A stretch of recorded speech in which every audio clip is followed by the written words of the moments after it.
Well, welcome. This is Heath Robinson again here. And you'll notice I do have a face on my picture while you were waiting.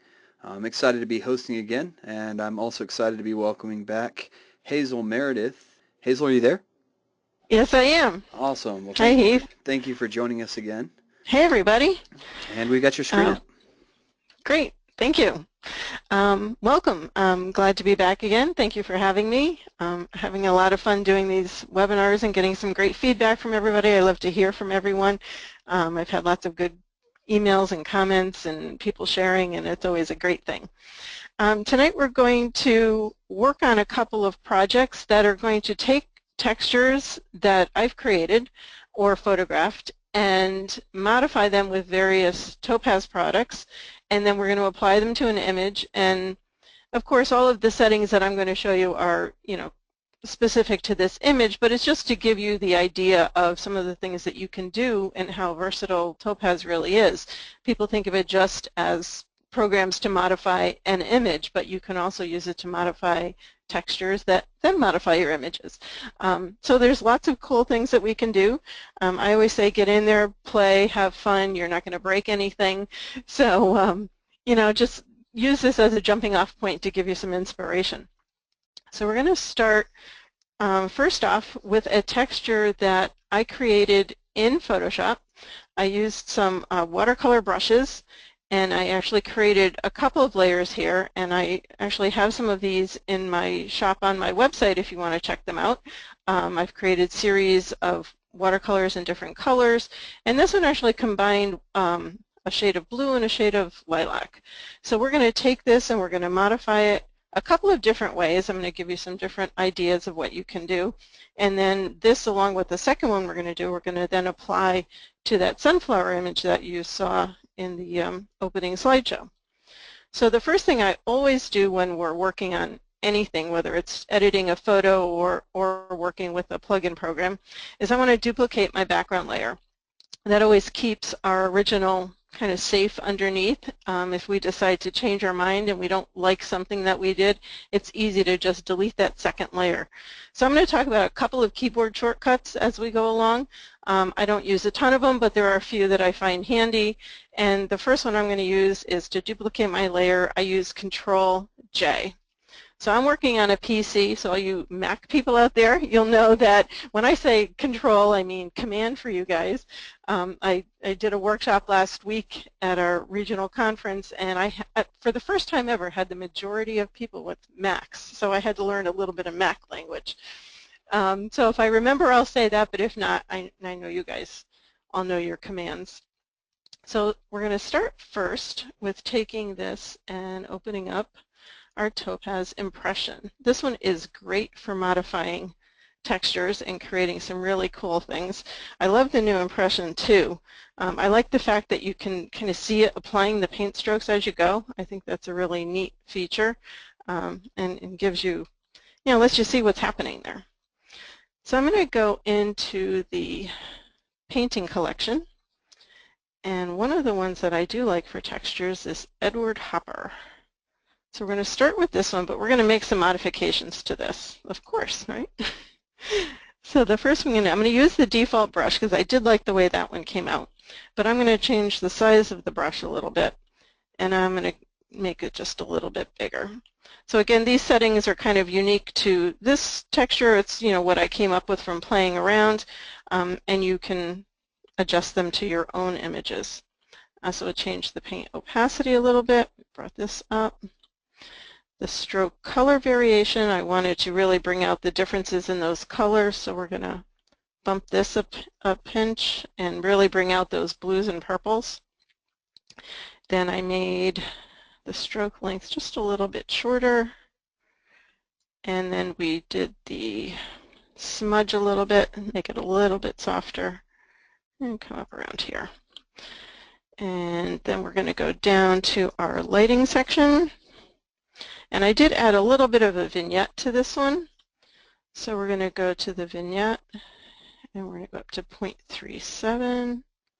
Later on, I'm going to show you how you can create a vignette if you want to wait and do that when you're in Photoshop as well. And then the vignette transition, we're going to bring that down because we don't want it to be too strong, so about there. And then we're going down to our texture. One of the ones that I like to use a lot is the canvas grouping. This canvas 3 really gives it that canvas painterly look, and I'm going to up the strength of that to 51 and take the size up as well. I really want to see some of that texture in there. So we're going to say OK.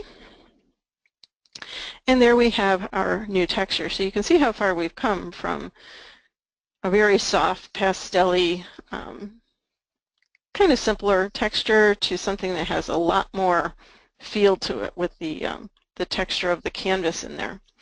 So normally I would do a file save as. I have all of these pre-saves to save a little bit of time, so I'm not going to actually save it now. I'm going to close it, but you would go in and go to File, Save As, and then give it a name.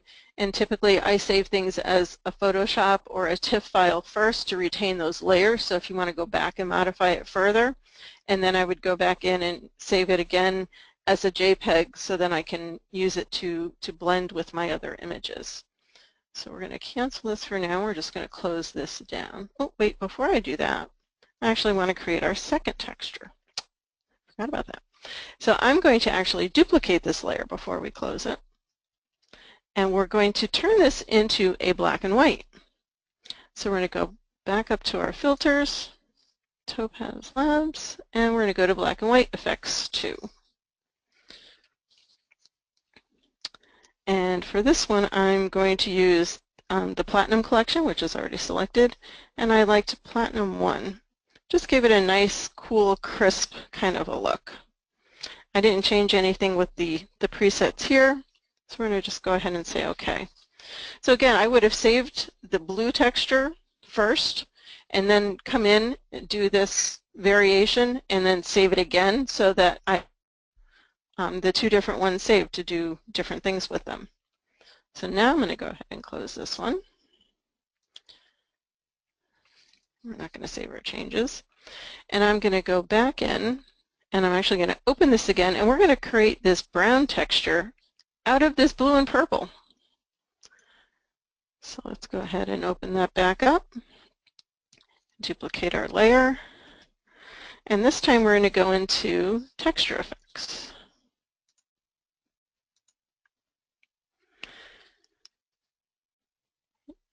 I was kind of surprised when I started clicking around and found this. Actually, the one that just popped up, when I was playing around last night, I discovered this one, so I have another one I have to save now and do later.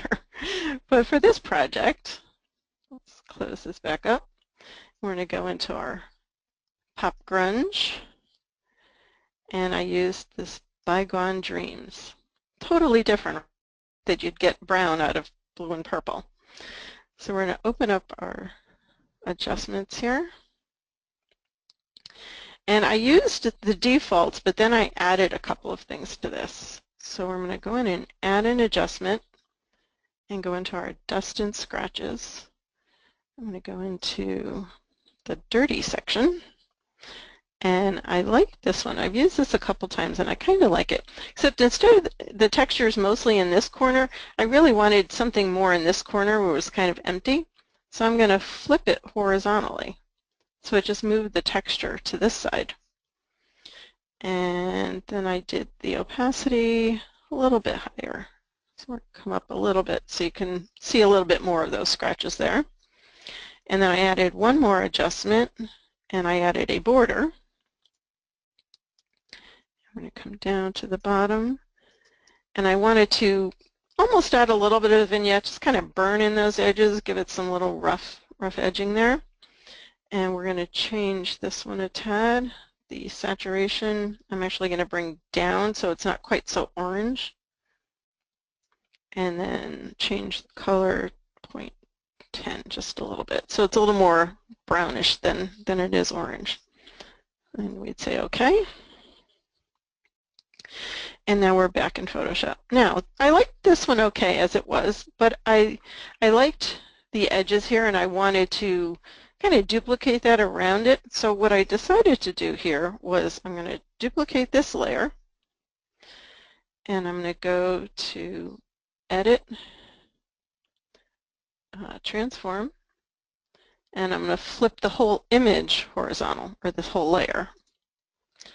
And then so that I can get the two to work together, we're going to change our blending mode, which is the key to working with textures. Change that to multiply, and then bring our opacity down to about 80%. So you can see there was the one layer, and now we've added another and really gave it that kind of grunge look. Not quite done yet though. We're going to duplicate this one more time, and this time I'm going to rotate it 90 degrees. And the easy way to do that is to put your cursor up here till you get that curved arrow. Start dragging. And I learned a cool trick. Sometimes when you get down here, it's like, oh, is it quite straight? When you're getting close, if you hit the Shift key, it'll square it up for you. Just like when you're drawing a straight line and you hit the Shift, it does that as well. And then we're just going to transform this to the same shape. Hit our check mark to accept that change. And the blend mode is already changed to multiply since we duplicated the previous layer. And we're going to leave that as is. So then we would go ahead and save that, do a save as, save the layers, and then go ahead and save it as your JPEG. So I'm going to close mine because I already have it saved for you. So now we're going to work with this little sunflower. So this is going to show you what we're going to end up with. And then I'm going to go ahead and show you the steps that we created this with. So I'm going to hide all of the layers except the bottom one. And this is another cool little trick if you want to just see one layer when you've got a bunch of different layers. If you push the Alt key and just click the eyeball of that one layer, it will just keep that one layer turned on. So what I did with this originally was I took the sunflower out of the original background, which was sky, I believe, and I put a white background because I knew I wanted to play around with some textures. But then after I got it to this point and I started using some textures on it, I decided I wanted some texture behind the flower. So I'm going to duplicate this layer, and I'm going to turn off the background one for a second. What I want to do is select the white, and I actually want to delete it so that we just have a transparent background. So we're going to grab our magic wand, and I want to make sure contiguous is unchecked because I want it to select all of the white areas even if they're not touching. So I'm going to just click once in here. You'll see you did a pretty good job of selecting everything. And I'm just going to hit the delete key on my keyboard. And there is our transparent background. Another shortcut to get rid of our marching ants is Control D for deselect. And there we have our sunflower with a nice transparent background. So now I want to bring in my first texture, which is going to be that black and white one we created. Now if I bring it in at this point when this layer is highlighted, it's going to put the texture on top of that layer. I really want it behind that layer. So I'm going to click on the background layer before I bring in the texture. So we're going to go File, Open, and I'm going to open our black and white. And while we're at it, I'm going to open the next one we're going to use, which is the brown one we created. So I'm going to use my Move tool, click on my original, and now this is the black and white, so I'm going to grab that tab and drag it over here, and then I'm going to just click in the middle and drag that over my image. And then I can close this one. Again, I'm going to rotate this. And if anybody who's listening also works with elements, all of these things can be done in elements the same way as I'm doing them here. So we're going to get my curve, rotate, hit my Shift. I'm going to bring this over here, and there's our background. So I'm not going to change anything because I'm using this as the background, so I don't need to blend it with anything. However, I did want to add some color to this. I didn't want it to just be a black and white. I wanted to add a little bit of kind of the soft green from the sunflower. So I'm going to add a new blank layer above that, and we're going to fill that with a green color. So I'm going to click on my foreground color picker, and because I've already written these instructions down, actually the color is still here. That's the number of the color I selected, but originally I just kind of clicked in my sunflower with the eyedropper. Remember, once you bring your cursor off of your color picker, it becomes the eyedropper tool, so you can actually select a color from your image. So I'm going to use this color here, this nice soft green. We're going to say OK. Now I want to fill this layer with color. Another keyboard shortcut for that is Alt backspace. And now I have green, except we can't see our texture. So that means what? We need to change our blending mode. So I'm going to change this from normal to overlay. And then I'm going to bring down the opacity just a little bit. About there. So now you can see we've taken our black and white and added some nice soft green texture. Now the one thing I like to do, I'm going to go back to my flower layer for a moment, is when you have something like this that's sitting on a texture, it kind of looks flat, like you've kind of cut it out and just pasted it onto a piece of paper. So the way we can give our flower a little bit of dimension is to add a little bit of a drop shadow. So I'm going to double click this layer to get the effects, the layer style effects, and I'm going to click on drop shadow. And by highlighting that row, I get the controls in here. And I'm going to just type in the number since I have them preset. So I wanted 11. I want the spread to be 73. The size to be 1 pixel. The blend mode is multiply, and I want the opacity at 50%. I just want it to be very soft, and you can see as I've clicked on all of those things how it just added this nice soft little drop shadow. So we're going to say OK.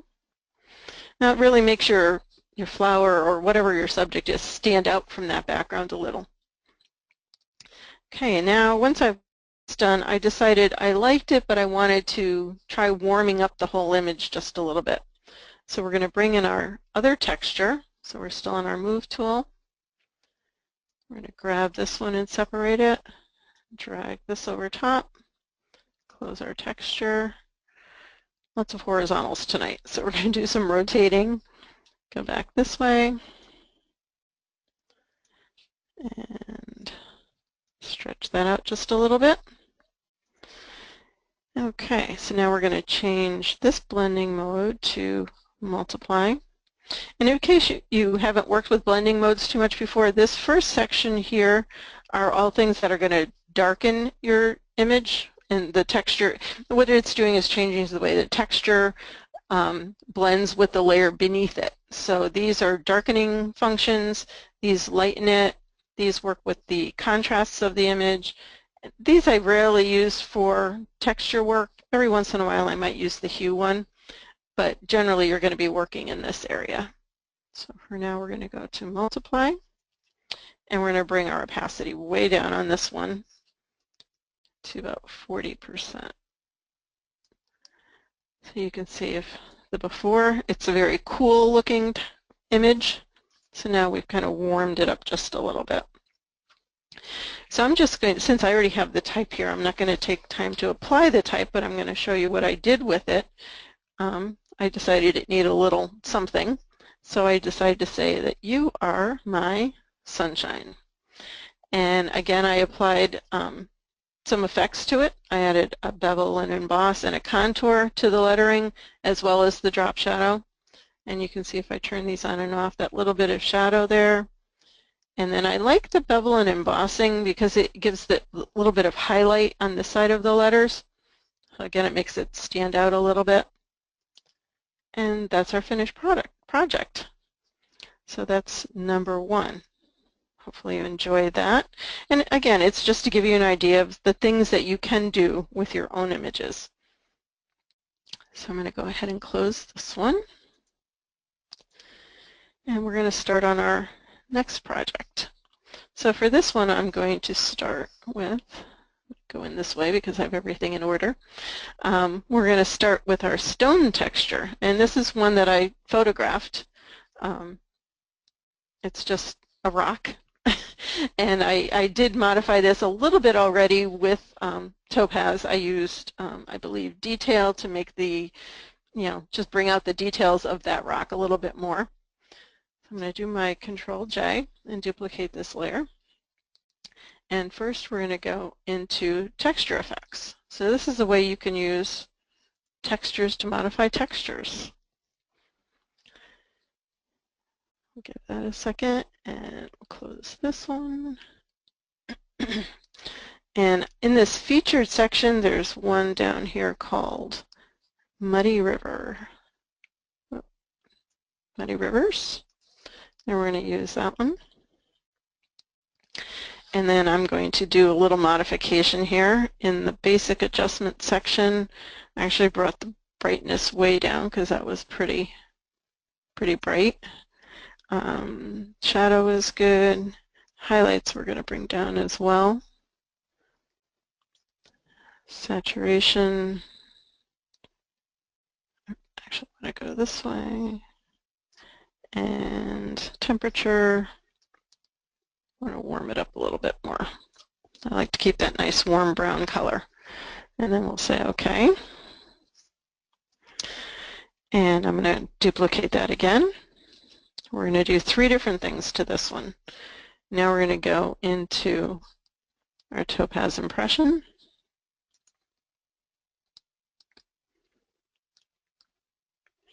And we're going to go into the pictorial collection. And this time we're going to use obscurity. Come on. Where are you? Obscurity 2. And this one we're going to leave as is. I didn't make any changes to it. So I'm just going to say OK. And again, you could, at each version, save this because it's a great texture as is. I like this one like it is, but I also wanted to do one that was a little bit softer. So we're going to duplicate that one more time. And what I also do is when I'm doing these changes is I actually go in here and type in what I did. So I would in here go, you know, impression, and then put the name of what I did because I would never remember this when I went back tomorrow unless I write it down somewhere. So this is a good way to go ahead and, you know, change things as you're going along. So we're going to go back to our newest layer, and I want to go up to lens effects. This is one I don't use a lot, but I've started using it more for some of this kind of work. It's got some great features in it. It's one we don't always think of first in our projects. We're all into, you know, textures and impression and glow and all the fun new stuff. But we sometimes forget about some of the ones that have been around a while. But these have some great features, so definitely go back to them if you haven't been in there in a while. So I'm going to use my filter diffusion, and I'm going to use high diffusion. And we're going to go over to the adjustments. I want my softness 65 or so. Diffusion, we're going to go up a little bit more, about 85. And edge transition, we're also going to raise up about there. And say OK. So now I've got a nice soft, kind of a blurred texture, but I found that the lens effects works a lot better than just like the Gaussian blur that's in Photoshop. That tends to blur it too much, where here you have a lot of control over exactly how much that you blur it. Now what I also decided to do here was to add a little bit of a vignette. I'm going to show you a little different way to do it. This is the way you can create a vignette in Photoshop, and then you can change the blending mode so that it's not just that harsh black kind of a vignette. We're just going to darken the edges and make it look a little more natural. So I'm going to add a new blank layer on top, and now I want to fill this layer with black. So I'm going to set my foreground background to the defaults, which on your keyboard the shortcut is just the letter D for default, and that makes us black and white. And then we can do that Alt backspace again and fill that layer with black. I'm going to use my elliptical marquee tool to draw an oval. Okay, that's not what I wanted. Let's undo that one. Just wanted to make its own size tonight. Well, that's a first. Haven't seen it do that before. All right, let's try that one more time.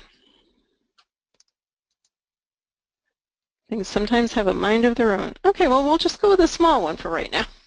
Normally you can drag and draw. For some reason it's not wanting to do that right now. Hazel, So we'll, if you go up to where it says, to your menu, where it says style, it says fixed size right there. If you go over a little bit to the right. There that you would go. be why. Yep. Thank you. All right, I'm like, never saw it do that before. All right, so let's try that one more time. That's more like it. Thanks, Heath. So what I did is I just want to draw this to fill my layer. And then I want to soften these edges, because if I just deleted the center right now, it would have a very sharp edge, which isn't what we want. So we're going to go up under our Select, and we're going to go to Modify and Feather. And I'm going to make this very soft. I'm going to leave it at about 300 pixels. If you're on Elements, the highest you can go is 250 pixels, which is fine. So we'll say OK. Oops, that's a little too much. Let's undo that. That's right. I reduced so that I could speed things up a little bit tonight. I made my images a little smaller, so let's go a little less with our softening. And that's a little better. All right, so now I'm going to hit the delete key on my keyboard, just like I did when we got rid of our white background. So now we have a nice soft vignette. Control D to deselect it. But I don't want this to be black. So I'm going to change my blending mode on this to soft white. So you can see now, and you could also lower the opacity a little bit. Let's go down about 85 or so. So you can see before and then our after. So we darken the edges a little without making it too dark. So we could go ahead and we would save that one. But again, I have it already saved, so I'm going to close my copy. And now we're going to work with our tree image. So this is the image we're going to work on. This is from Bryce Canyon. And my original was color. Obviously, I shot in color, and you can see there were some other trees around here. So I actually did my cloning of these after I converted it to black and white. So we're going to just go with the black and white. And I used the Topaz black and white. And actually, I was in the Platinum collection again. And I wanted something, I wanted the sky to be contrasty, but not too dark, because I knew I was overlaying some textures on it. So now we're going to go into, we're going to duplicate that. Actually, before we duplicate that, we're going to bring over our texture we just created. All right, so let's open up our texture. I'm getting ahead of myself. And this is the one we just created, so we're going to open that one up. And we're going to grab, whoops, wrong one. That's the layered one. Well, we'll just flatten it. Image. It needs to be flattened in order to drag it over, so we'll do it that way. So we're going to grab our Move tool, separate this one away from our image, drag it over top, and close that. Again, we need to rotate it, and this one is a little bit bigger than my image. So let's go this way, and we'll bring it on in and bring it up. Okay, so there is our texture, and we're going to change our blending mode. And this time I used hard light. And when I was playing around with this, I was like, ooh, I kind of like that. It looks like fire in the back. I actually titled this Fire and Rain, and you'll see why when we're done. But I thought it was pretty cool. It's like, where'd all that red come from? You know, it really picks up the different texture, colors in the texture sometimes when you change these different blending modes. So now I want to take this into texture effects. But if I did that right now, it would only apply the texture to this layer. So I don't want to flatten my image, because in case I want to go back later. So what I'm going to do is make a combined layer above it that will combine all three of these. So I'm just going to highlight all of these. And the shortcut for this, they call this the claw, because it takes so many fingers. It's Control, Alt, Shift, and the letter E. And when you hit all of those, you get this one layer that combined all three of these. So now when I apply a texture or something else, it's going to apply to the whole image and not just that brown layer. So now we're going to go into, let's duplicate that, and go into our texture effects.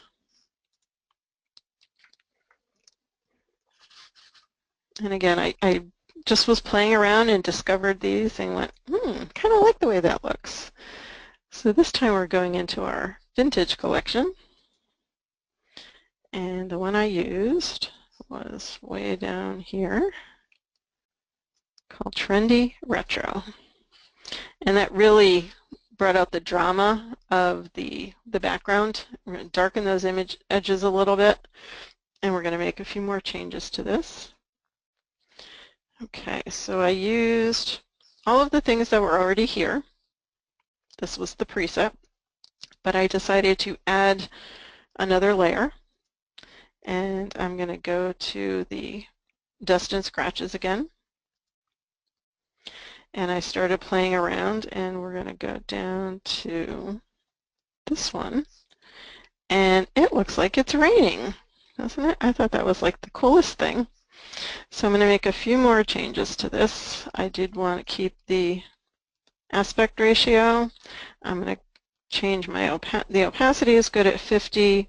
I'm going to up the color a little bit, and then the color strength a little bit, because as we bring that up, you can see more of the effect down in this area. And then I did end up taking out this border because it just brightened the edges just a tad. And let's say OK.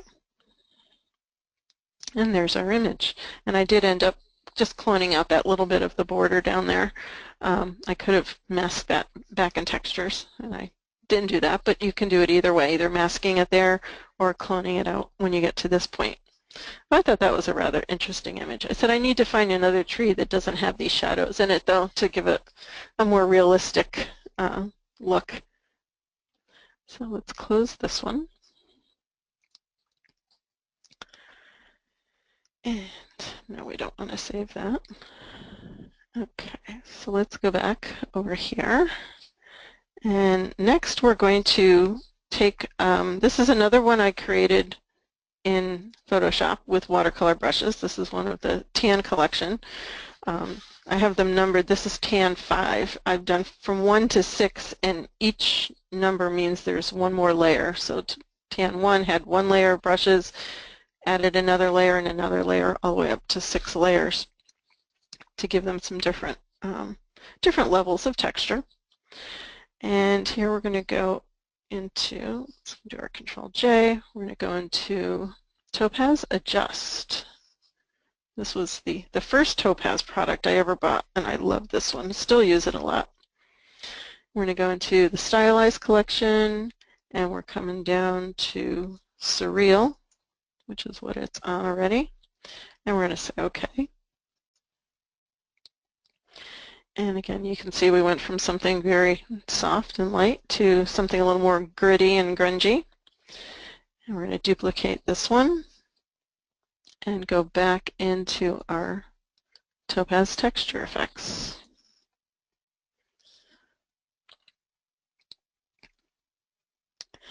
And close this. And this time we're going into the vintage collection. And I liked Scratched Bronze. And we're going to say OK. So I thought this was a kind of a nice variation on that theme. I like the really kind of gritty type of textures. I think they add a lot to images. So let's close this one and open up our flower. And that's our finished one. And let's delete this layer and we'll reapply it. So we're going to duplicate. And then we're going to bring in the texture we just created, which is this one.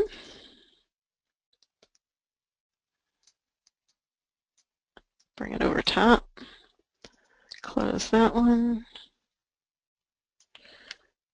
bring it down, say okay, and this time we're changing our blending mode to soft light, and then bringing down the opacity a little bit. This is one of the first images I ever did a texture on, and obviously not this texture because I just created this one, but just playing around with the textures, and it was the perfect image for what I considered taking something from ho-hum to maybe not quite a work of art, but definitely an improvement. I really liked this image. I had taken it at a garden. It had just rained while we were there. I used a long lens, got the nice soft background, but I felt with the water on the petals, they just didn't seem quite as tack sharp as I would have liked them. So when you put a texture on something, you can kind of hide the fact that maybe it's not perfectly sharp because it doesn't need to be now. But what I did want to do here was I wanted to mask away the texture from the petals of the leaves. So we'll just add our layer mask, which is down here at the bottom of our palette. Grab our paintbrush. Our foreground is black. I'm on a nice soft brush.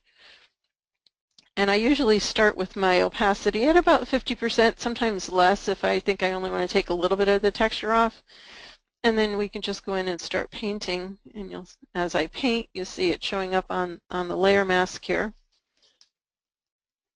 And just get rid of some of the texture. And I'm not going to be too particular right now, but you get the idea. And you would go in and take away as much or as little of the texture off of the petals that you wanted.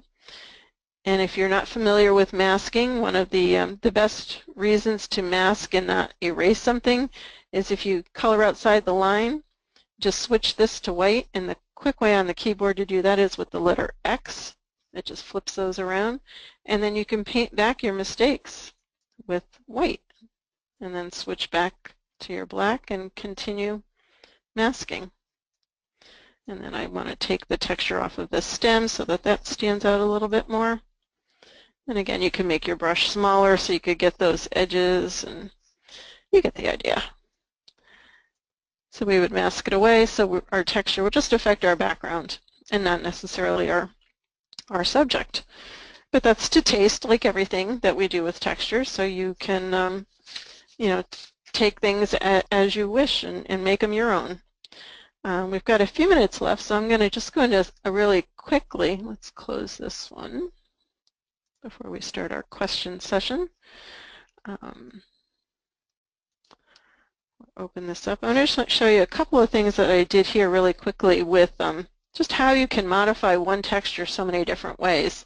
This was the original image of the wood that I created, and using Topaz Texture Effects, Dawn Breaking made it pinkish, and then going back to the original and coming back in, Black Hole gave it this really, really cool looking border. I like that one a lot. And then I actually layered this scratch bronze one over top of the original and got this. So there's the original wood, and then added that texture, used it at multiply, 79%, so it darkened it up a little bit. Another really cool one. And then I took one that was I call it Rusty Chevy. It was a piece of a rusty car. This clay jar effect, I'm going to show you. This was one I actually downloaded from the community, and we kind of forget that that's there. If we go into let's just duplicate that for a second. We'll go into our texture effects, and you're not just limited to the presets that came with the product, which of course are wonderful, and we love to use them all. But while you're in here, if you click on this Browse section, this takes you to all of the effects that other people may have downloaded as well, or uploaded, I should say, and you get to download them. There's just so many cool ones in here. And you can search by the categories if you're looking for something in particular, by style, which is really cool because people have added keywords to them. And then if you find one you like and you want to use it again, just hit this little download and it'll bring it right on into your Topaz effects. So we can use it right now, and there it is, and that looks really cool on top of the other one. And again, you can go in and you can modify things to make it whatever you want it to be. I think I just found another one I need to save later. I really like that. That's pretty cool. So I'm going to actually save that real quick. So we're going to save as, and we're just going to add a 2 after this, and I'll mess with that later. So now I have a new texture, just playing around, right? You never know what you're going to find. So then we can take textures like this, and what I wanted to do with this image, and I'm going to just show you the kind of finished images really quick here. I'll hide these. This is my original. This was shot at Old Car City down in Georgia. If any of you Southern people are down there, you all know this place very well, I'm sure. It's acres and acres and acres of old rusty cars and trucks. It's just, if you like to shoot rust and textures, it's an awesome place for it. We finally got down there last year. And so I brought in that stone texture that I created before and masked it away from the truck, because what I really wanted to do here was kind of hide some of this other stuff in the background.